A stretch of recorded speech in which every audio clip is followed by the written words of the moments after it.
তিনটে কারণে কিয়ামত হবে না। একটা কারণ হলো যদি 10ই মুহররম না হয় কিয়ামত হবে না। 2 নম্বর কথা হচ্ছে কালেমাওয়ালা লোক যতদিন পর্যন্ত পৃথিবীতে থাকবে ততদিন কি হবে না? কিয়ামত হবে না। কালেমাওয়ালা লোক আছে না নাই? আরো জোরে বলেন আছে না নাই? ফাঁসির কাস্টে ঝুলেছে, তবু বাতিলের কাছে তারা মাথা নত করি নাই। এরকম ইমানদার যতদিন পর্যন্ত থাকবে ততদিন কিয়ামত হবে না। 1 নম্বর।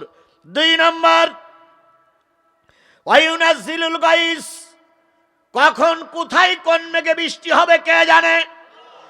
জোরে বলেন কে জানে? বৃষ্টির খবর কার কাছে আছে? আল্লাহ ছাড়া বৃষ্টির খবর আর কেউ জানে না।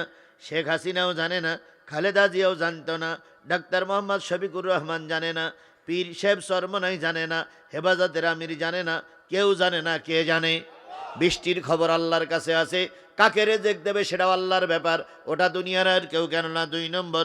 3 নম্বর, ওয়ায়ালামু মা ফিল আরহাম, মায়ের রেহেমের ভিতরে, মায়ের জরায়ুর ভিতরে, মায়ের পেটের ভিতরে সন্তান ছেলে না মেয়ে, এই কথা বলেন কে জানে?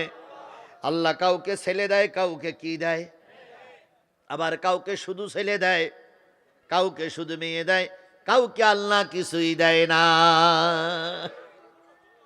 2 জন ডাক্তারের কাছে গেছে, ডাক্তারের কাছে পরীক্ষা নিরীক্ষা করে ডাক্তার বলতেছে কারোর দোষ নেই। তাহলে ছেলে মেয়ে হয় না কেন? ওটা আল্লাহ দেয় না তাই হয় না।